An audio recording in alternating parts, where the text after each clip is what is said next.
What we're looking at today is a martially marked 36 caliber Savage North Navy percussion revolver from the American Civil War. It has a unique self-cocking gas seal action. 23,000 of these were manufactured during 1861 and 1862. 11,284 went to the Army and 1,126 to the Navy. So where did the other 10,490 pistols go? Well, to the south, of course. Somehow, running the blockade, they armed several Southern cavalry units.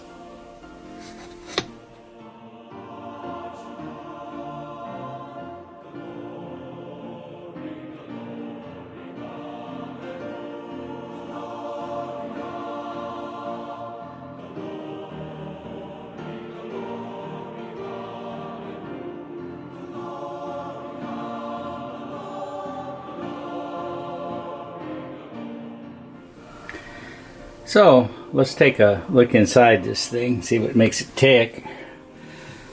So this has got a hemispherical cut here on this screw, so you just have to turn it halfway.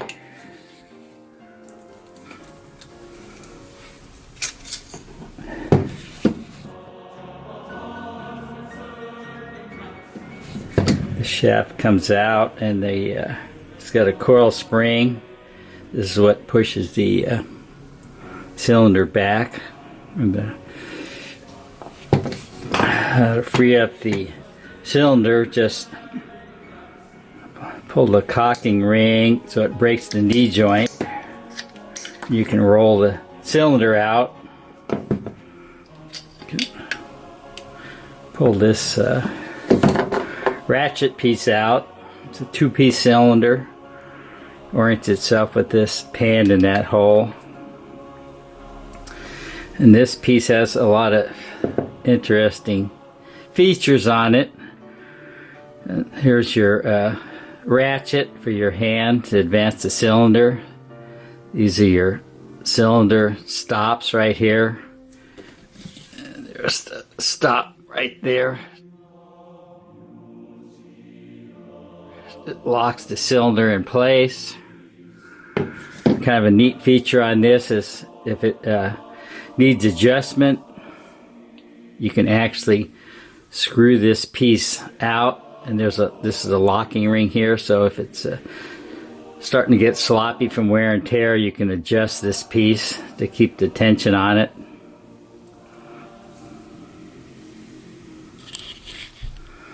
So you notice that the percussion nipples aren't on the back like they are on the Colt. They radiate out the sides at approximately 70 degrees.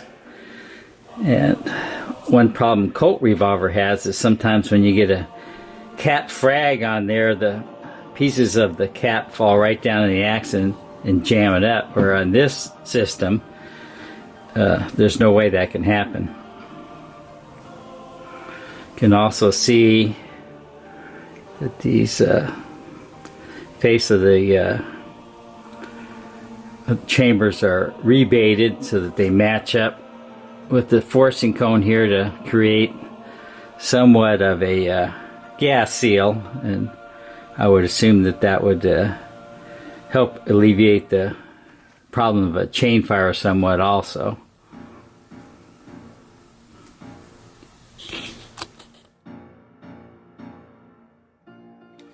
So to put this back together, just put the ratchet end of the cylinder back on, pull the cocking lever back to allow clearance for the cylinder to slip in. And drop the cylinder pin back in. It's on the loading lever.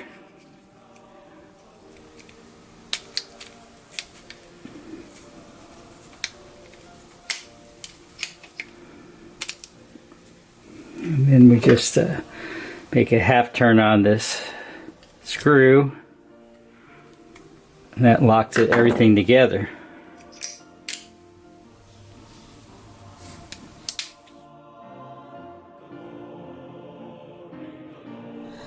Looking at the Lockwork while we're pulling the cocking lever, you see the hand in the foreground advancing the cylinder and the toggle link braking to allow the cylinder to retract and the hammer being cocked. Then pulling the trigger to let the hammer fall.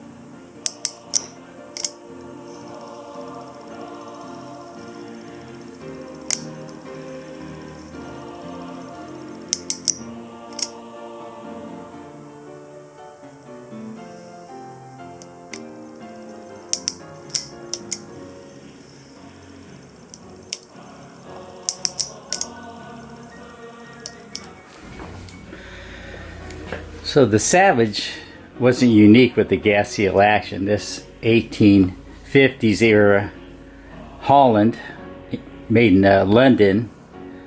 I've got kind of a weak spot for English design stuff, but it had a gas seal action, a single action, 54 bore, cock the hammer, the cylinder pulls away, and when you fire it, the cylinder moves forward to create a gas seal.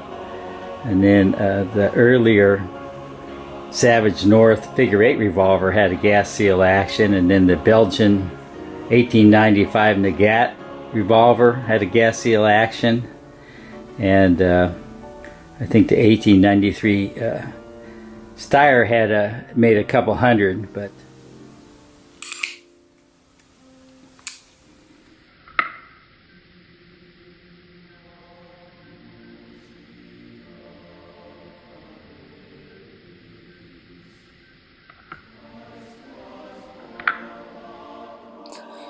comparing the Holland to the Savage is like putting a Rolls Royce up against a Ford. Anyway, back to the Savage.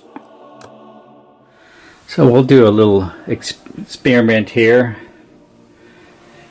My wife's probably looking for her kitchen scale right now. So we got 3 pounds, 6.7 ounces for the Savage. So we'll compare that with the Colt, the same vintage, same caliber. We get 2 pounds, 3.8 ounces. So that's over a pound lighter than the Savage. Better get this scale back in the kitchen before somebody misses it.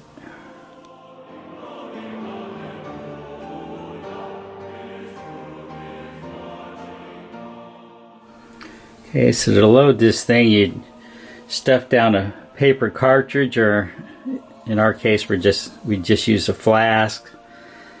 Put in the appropriate amount of black powder.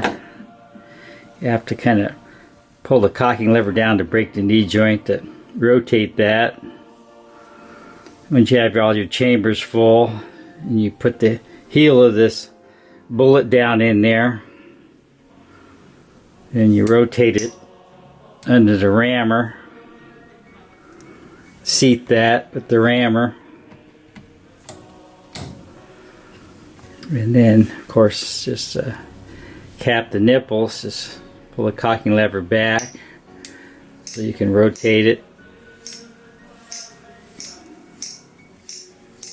Ready to go. The unusual grip on the Savage does take some getting used to. With the web of the hand under the hump of the grip, the trigger finger on the trigger, that wouldn't fly today, and the middle finger operating the cocking ring, the ring finger under the trigger guard, and the pinky finger under the frame. This does allow for a nice, light, crisp, well-aimed trigger pull. Most modern reviewers of the Savage don't paint it in a very favorable light. They call it the ugly duckling of Civil War revolvers. Well, we might concede to that one. Being too expensive at $19 to $20 per gun.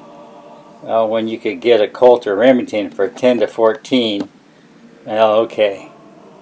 Too heavy for a 36. Alright.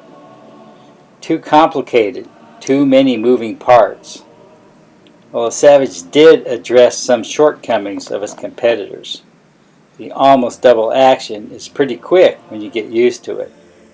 The gas seal action, reducing pressure loss at the cylinder gap, and the reciprocating cylinder, allowing ample clearance for the cylinder even with black powder found. And then there was the claim the Savage was disliked by the troops. Well, I do see at the end of the war, veterans were offered to keep their Savage revolvers at the bargain price of $8. Of the thousands of soldiers armed with the Savage revolver, only 17 took advantage of this.